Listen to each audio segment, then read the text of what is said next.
DJ Scream, heavy in the streets. We gon' get it, we gon' get it, we gon' get it. We gon' get it, we gon' get it. Get it in blood.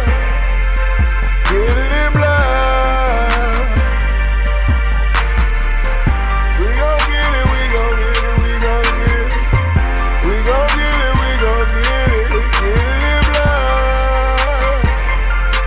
Get it in blood. Hood rich. Get it out the mud. Good evening, everyone, and welcome to Saints and Appetizers podcast. And this evening, I have some more appetizers for you. I'm talking about the reaction to UFC 311. Let's see. So this is UFC 311 Makhachev versus Moicano. And you've been following this, you realize that it ended up having to Renato Moicano. He had to end up being like the stand-in for the main event because Arman Sarukian pulled out like barely even 24 hours before because I guess he had a back injury, or a lot of people think that he was just gonna miss weight, but so that's what turned it from Islam Makhachev versus Arman Sarukian but definitely a step down in competition for Islam Makhachev and Renato Moicano, someone that I think he'd been training partners before, and he beat him multiple times with that Barbaro choke. And Renato Moicano, he was, I guess, kind of your understudy of Arman Sarukian because they're training partners at the moment. But anyways, that's what we're going to be getting into here. We're going to go over some of these results and some of our thoughts about that. But before we get into UFC 311 Makhachev versus Moicano, I want to shout out a subscriber. This is a big one. This is a big one too. So I have a new subscriber, Andrew Rennie. And you're big time. You're big time, my guy, because you put me to 100 subscribers. That was something I was wanting to try to achieve by the end of the season. I kind of think I said kind of more of the New Orleans Saints season, but we'll go ahead and say that I said the NFL season because the playoffs and Super Bowl aren't over yet. So we reached our goal of 100 subscribers in the allotted time that I gave it, and wow, we got 100 subscribers now. We're triple digits now. So I want to shout out Andrew Rennie. Appreciate it, man. I appreciate you pushing me over to 100 subscribers, and we're kind of small time over here, so I don't know what the next goal really to be set at would be. Maybe just 125. I'm sure there's a lot of people out there that start these big channels, and they're probably, once they get 100, they're like 1,000. But I think that would take a couple of years. So I'm good with 125 as the next goal. So all the previous people that have followed me and subscribed me and enjoy my channel and my content, I want to shout you out too, because you're part of that 100. And once again, Andrew Rennie, thanks for pushing me over 100 subscribers. I really appreciate it. And then to anyone else out there that's listened to me or watched me or seen some of my videos before, if you're contemplating or thinking about following me or subscribing to me, do it because I'll shout you out. You got a channel or anything like that, or any way for me to notify you. If you don't think you'll show up like that, you can comment and tell me that you subscribed, and I'll shout you out on the next video. So I appreciate it, Andrew Rennie. I really do. 100 subscribers. Look at me. I'm big time now over here. But anyways, let's get into this. Let's get into this UFC 311 Makhachev versus Moicano. So can I get a menu? And first thing with this card, so this is UFC 311 It was January 18th, 2025. So just what, last Saturday. And this is the first pay-per-view of the season, of the UFC season. And I thought it was pretty good. I enjoyed it. There was even with the blow up of the main event within just like a day before, I still thought it was a great card. A lot of finishes on the card, a lot of excitement in regards to that. But I don't think there was really any like real surprises though on the card. But so it was Saturday. It was in the Intuit Dome in Inglewood, California, United States. There was 18,003 370 in attendance, and there was 10.2 million at the gate. That seems like a lot for some reason. I don't know if I've ever seen one where it's in the tens of thousands, maybe up like 8, 9, but that seems like a lot. That seems like an expensive event. But that's your card. That was the Saturday, and let's just kind of I don't. There weren't really none of the undercard was really all that great, and they took like the only good preliminary card that was gonna be worth watching or really worth tuning into was the Jailton Almeida versus Sergey Spivak heavyweight bout, but they moved that to the main card because of the blow up of the main event. But let's go ahead and get into this card here. Let's get into the first fight on the main card. So it's a middleweight bout between Reinier de Ridder versus Kevin Holland, and it ended up Reinier de Ridder ended up submitting Kevin Holland with a submission rear naked choke at 3:31 of the first round. So that this fight wasn't even close, really. Kevin Holland didn't even seem like he even had a chance, which is just how much better ground opponent and submission artist that Reinier de Ridder is. And I personally, I was surprised by it just with how dominant would be, because I was kind of going off of kind of his recent history that he's coming off of like a 2 fight losing streak from another organization. One he was like the champion and fighting the champion, and wasn't able to beat the champion at one. So he's coming over to UFC. He had a little break in between where he was at UAE Warriors 51. But then the first fight that he had in the UFC, uh, once he got to the UFC, was just Gerald Mearskirt, which I just didn't think I didn't think much of him as a fighter, just because of the fact of how he got beat in like 17 seconds by Hamzat Chimaev. So I'm going off of fighters that aren't that great of fighters in the world that he's uh, fought recently, most recently, and the organizations that he's been in, and that he's coming off of for any type of title champions that he was fighting. In ones, he lost both those fights by KO. So I was thinking that maybe maybe Kevin Holland would be on the same level as some of those guys that that knocked him out. Or I just figured he was a better opponent and higher caliber opponent than any of the ones that he'd fought like within like the last 3 years or so. So I was thinking Kevin Holland would have maybe an opportunity to get the knockout in this. So I had originally picked Kevin Holland to win this fight. I thought he was going to win by knockout, but man, I don't even know. He barely even landed a punch on Reinier de Ridder. He pretty much just uh, took Kevin Holland down and had him bunched up in like full guard, kind of standing up in full guard for a while, landing a little bit of ground and pound, and then Kevin Holland gave up his back and gave up his neck, and Reinier de Ridder jumped on it and submitted him.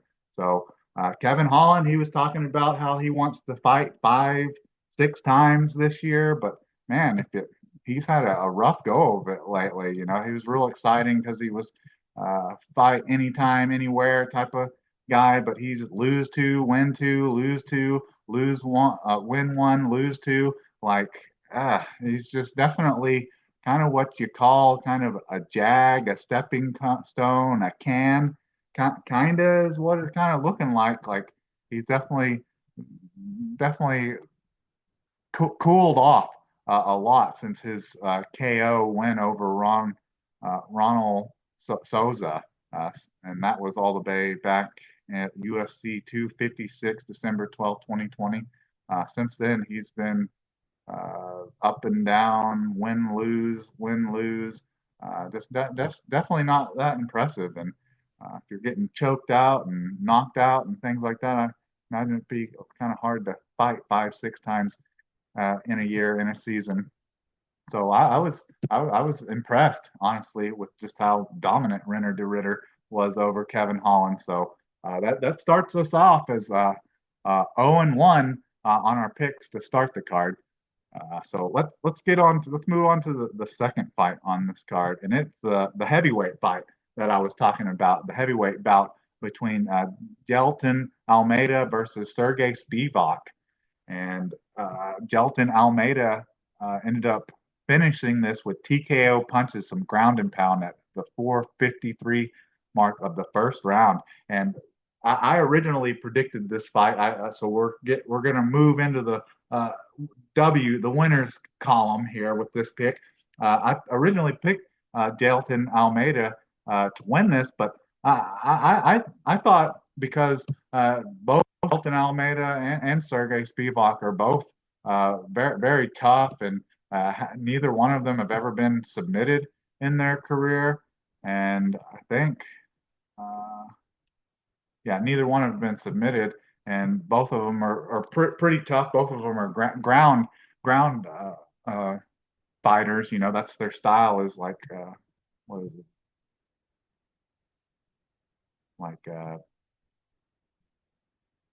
guess that's like combat sambo would probably be what Sergey Spivak is, because he's from he's like Moldoval, Moldoval. I don't know. This must be somewhere around Russia or something. But they're both ground guys, so I thought they would probably stay on the ground for the most part, and you really wouldn't see too much striking, and there really wouldn't end up being too much of an opportunity for there to end up being a knockout. And the fact that neither one of them have ever been submitted before, I didn't think that either one was going to submit one or the other for the first time in their career. But I just originally picked Jelton Almeida to win this, and I thought he was just going to win by decision.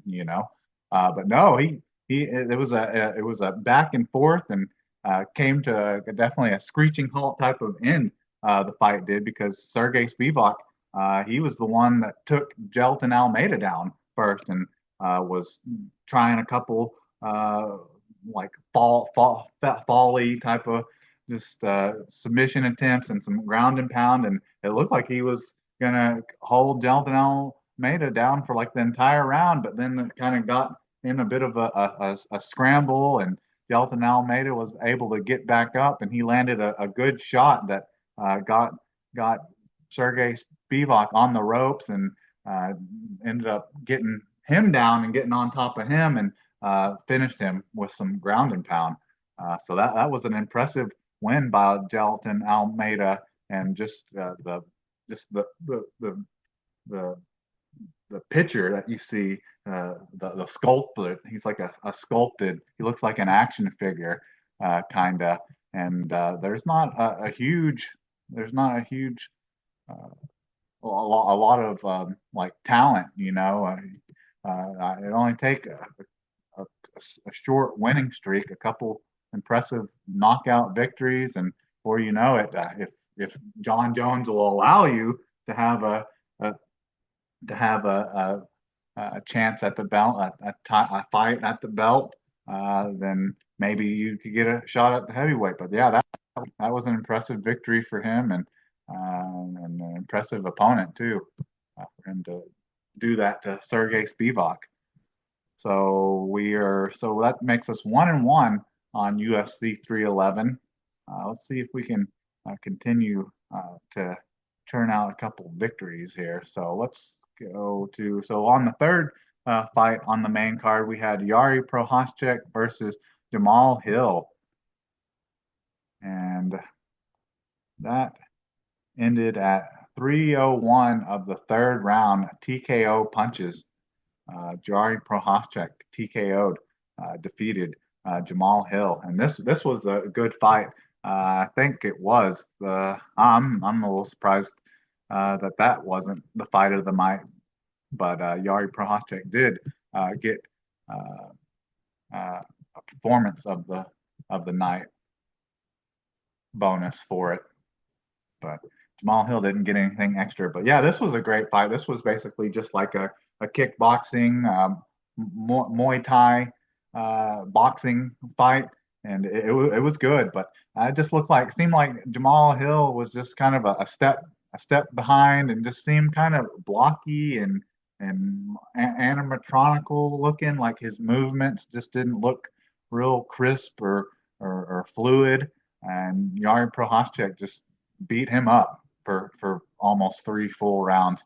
I thought he was going to finish. I thought Yari Prohaschek was going to finish Jamal Hill in I think it was the second round where he it was either the first or the second round where he dropped Jamal Hill, and it looked like it was going to be similar to what happened to him against Alex Pereira, but he was able to shake it off, and he came into the third round with still some juice. It looked like he kind of caught his second win in the third round, but still ended up getting caught by Yari Prohaschek and got put on the ropes, and was just scrambling. And before you know it, he's getting ground and pound, and the refs pulling him off just at the 3:01 mark of the third round. But yeah, that was an impressive win. Like pretty much Yari Prohaschek is basically beats everyone, can beat anybody in the light heavyweight division besides Alex Pereira, basically. But yeah, those two they showed for how Jamal Hill has kind of been playing the hill, being the hill, trying to be the bad guy and trying to play that persona. I mean, it works for him. It gets him attention and things like that. But he showed a lot of respect to Yari Prohaschek after the fight, and I think I've seen some pictures on social media of them having a pint afterwards. So it was good to see Jamal Hill. He maybe needs to just calm down a little bit. He's really been hard on him. He's been hard for him to get over that loss to Alex Pereira. He said different things about how his knee wasn't completely healed, or he was distracted by Herb Dean and things like that. But it seemed to kind of Yari Prohaschek knock that out of him. All right, so now then on to the bantamweight bout between Merab Dashvili versus Umar Magomedov. This ended up going all 5 rounds decision, and it was 48-47, 48-47, and 49-46. And so those refs, they probably only gave for the the rounds that they were scored for Umar Nurmagomedov had to have only been like the first or the second round, and then Merab Dashvili was just he has a unlimited tank, a gas tank. That's what we saw from Merab Dashvili. Early on, you could say that maybe Umar Magomedov maybe won the first 2 rounds, maybe because he was doing better, a little bit better, and looking a little bit better in the striking, and it was even was on top at times in some of the wrestling and grappling exchange between Merab Dashvili. But after the second round, that was pretty much over. That it was wild because you'd see Umar Magomedov looking like he's he started to get tired and didn't seem like he even just wanted to stand and strike anymore. And he'd actually go in for like these half-hearted takedown attempts or trying to grab a hold of Marab Dashvili, and he'd just like literally just like slap him off and just like turn his back to him and walk away from him. It was just like he pretty much clowned Umar Magomedov after the first 2 rounds. Like he just couldn't do anything to him. Marab Dashvili is just that's a special weapon. Just never getting tired. But the only thing that came out of this that is notable, I guess, is I guess afterwards, Umar Nurmagomedov after the fight showed that I guess he broke his hand in the first round. But I really don't think that would have changed anything. That wouldn't have mattered because you still would have ran out of gas in the second and third round, and then Marab Dashvili was gonna dog walk you anyways. And it's so crazy that Umar Nurmagomedov was the favorite in a lot of betting sites for that fight. And I just don't know why. Just after how impressive Marab Dashvili looked like he was just playing with Sean uh, Sean McSwirly or whatever his name is. Uh, yeah, Sean O'Malley, how he just played with him and made him look just like a child basically, and took him and put him wherever he wanted to in the fight. And he basically did the same thing to Umar Nurmagomedov. Nurmagomedov was able to do a little bit, and there was a little more stand up and striking in this fight than I thought. But I think that's because I think Merab Dashvili and Umar Nurmagomedov, their styles kind of canceled each other out a little bit. But still, it is definitely a dominant performance. And like I said, I'm not sure exactly why the challenger was the favorite in this bout.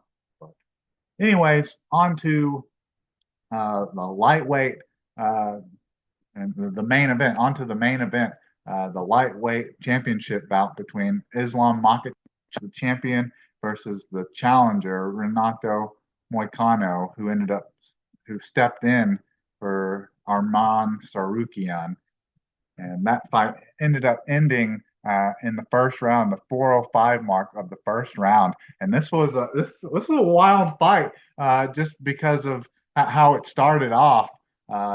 It looked like Renato Moicano landed a good strike, or maybe Islam Makhachev slipped or something. But it looked like at one point in the fight that Islam Makhachev got knocked down. Like Renato Moicano landed something that knocked him down and had him on the ropes for just a second. But they showed different highlights of it that maybe it was just a slip. But uh, when it happened, it looked like he just like dropped, and it looked like, oh man, is Renato Moicano about to pull off one of the biggest upsets since what was it, GSP versus Matt Serra? That's what it felt like. It was about to be the biggest upset since Matt Serra beat George St. Pierre for the belt. But then he just shook it off and ended up basically just getting right back up. Islam Makhachev did, and he then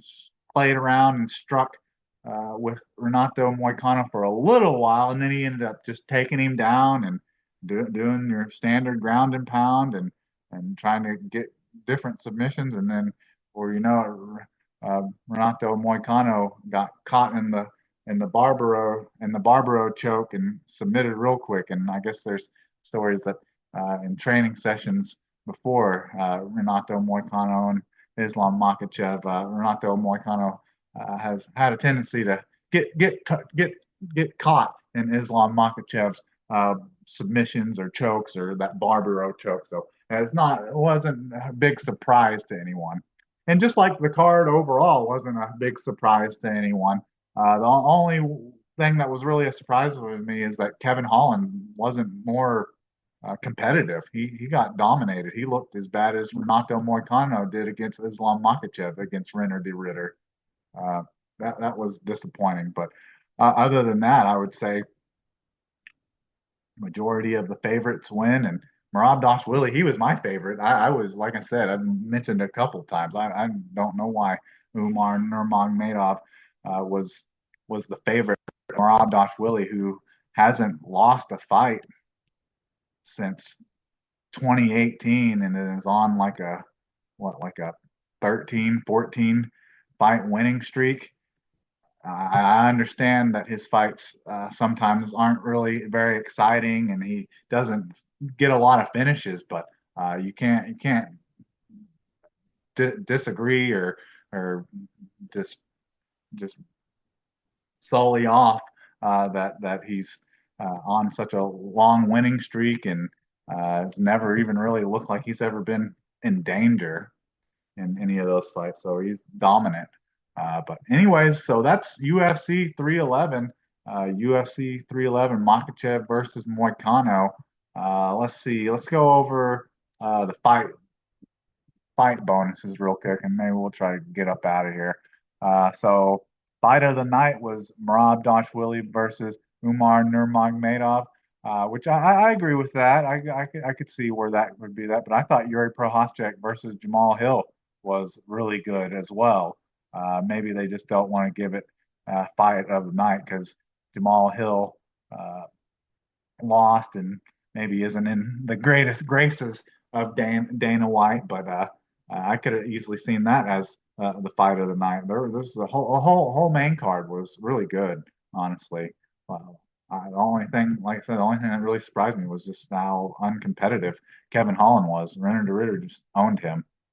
And then on the performance of the night, we had Yuri Prohaschek getting his 50,000, and we had Jelton Almeida getting his 50,000, which that's a positive sign that he's getting some notability, some notoriety. He's getting noticed, getting noticed. So maybe another problem. I would say just the heavyweight division. Hell, just one more, depending on who it is, I guess. But one more impressive victory, and heck, he's gonna probably, depending on if it's Tom Aspinall or John Jones or who the heck it is, he'll probably be right in line for a heavyweight shot. So that's it. Let's just go through my picks real quick and see and get our record off of this night. I think we did all right. See, so in the middleweight bout between Renner de Ritter versus Kevin Holland. Renner de Ritter defeated Kevin Holland by submission, rear naked choke at the 331 mark of the first round. And I said I picked Kevin Holland to win this, and I thought he was going to win by knockout, but he didn't. So that starts me off 0-1. And then on heavyweight, uh, Jailton Almeida defeated Sergey Pivot TKO punches at 453 mark of the first round. And I picked Jailton Almeida to win this, but I thought it was going to be maybe not quite as exciting of a fight. I thought it was going to be kind of a boring fight where it looks like one of them is just going to kind of lay and pray, and they're going to grind out a victory of whoever's the better Brazilian Jiu-Jitsu artist or who's the better Sambo artist. And it looked like that's kind of how it was going to go with Sergey Spivak early in the fight for like the first 4 minutes of the fight, but then Jelton Almeida was able to stand back up, caught Sergey Spivak with something, and then got him on the ropes and ended up stopping him out with some ground and pound. So that was an impressive victory. So that gets me at 1-1, and then Yari Prohaschek uh, defeats Jamal Hill TKO punches at the 301 mark of the third round. And this is not any surprise to me. I picked this is one of the ones I got exactly right. Yari, so I got the pick right and the method right. So I picked Yari Prohaschek to win this by TKO punches, and I do believe I said I thought it would be in the second or the third round, and it was in the third round. So uh, we're 2-1 on the card, and I was exactly right on that fight. on the Yari Prost Jamal Hill fight. And then onto the co-main event, it's a bantamweight championship bout between Merab Dashvili versus the Merab Dashvili, the champion, defeated Umar Nurmagomedov, the challenger, by decision, 5-round decision, unanimous, 48, 47, 48, 47, and 49, 46. And I do believe I picked this to go to decision. I picked Merab Dashvili to win this by decision, and he did. And besides the first 2 rounds where it looked like Umar Nurmagomedov, he said himself coming into this fight that he's the better striker. He knows how to strike better. His stand up is better. Well, I mean, I mean, you could say that it was in the first 2 rounds, but after he ran out of a little bit of his gas tank sullied on him a little bit, and I guess he broke his hand in the first round. It was the Merab Dashvili show through the 3rd or 5th round for the rest of the fight. And mentioned it again. Surprised. I still don't understand why Umar Nurmagomedov was the favorite in this fight. So we got that fight. We got that exactly right. Merab Dashvili winning by decision. And then lightweight. So that puts us at 2-1, and got 2 of the fights. The outcome and the method. Exactly right. 2 of them, and then we're going to move on to 3 of them. So that's going to put us at 4-1 on this card, with the lightweight championship bout between Islam Makhachev, the champion, defeating the challenger Renato Moicano by submission Barbaro choke at 4:05 of the first round. And I predicted that I thought Islam Makhachev was going to choke him, was going to catch him in a choke, and I thought it was probably going to be, I think I said the first or the second round. So no surprises there, but that fight was there was a little bit of tension in that fight, because Islam Makhachev, he slipped or he got knocked down, but he came roaring back and got a hold of Renato Moicano's neck, and he tapped real quick.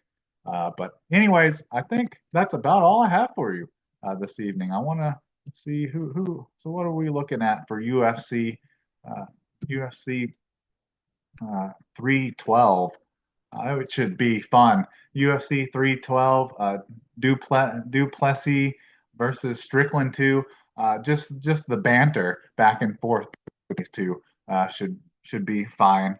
Should be good. And then just naming off some fights. Jimmy Cruz has a fight at light heavyweight. Justin Tafa's fighting at heavyweight. Zhang Weili's defending her belt. This should be a good card too. And it's let's see how far away is it. Do they have the date for it? Oh yeah, it's just like 3 weeks away, February 9th, 2025. And that's in Sydney, Australia. The Kudos Bank Arena. So just the banter back and forth leading up to that should be enough for prime time. That's you don't get much of that, but banter between him and that you don't get too much of that, since there's no Diaz or McGregor anymore. But yeah, so that'll be exciting. And hell, there's a good fight night too. Israel Donajee, who'd have thought you'd seen him on just like 2-3 years ago? Who'd ever thought you'd see Israel Donajee on a fight night? Which that's 2 weeks, I think. Yeah, that's in weeks. So just that, hell, just probably won't do a podcast or anything for it, but I'll probably tune into that fight of Israel Donajee. But yeah, so that's the start of the UFC season, and it was good. It was an exciting fight, and I hope they continue to get better, grow and grow and grow, and let's see them top it, because That was the end of last season. That was kind of the problem we were having a little bit with some of these fights was not the main cards, not a lot of stoppages and not a lot of exciting finishes or anything. But started out the first pay-per-view of the 2025 year and the season. They definitely changed that factor. But anyways, I think that's about all I have for you. So can I get a menu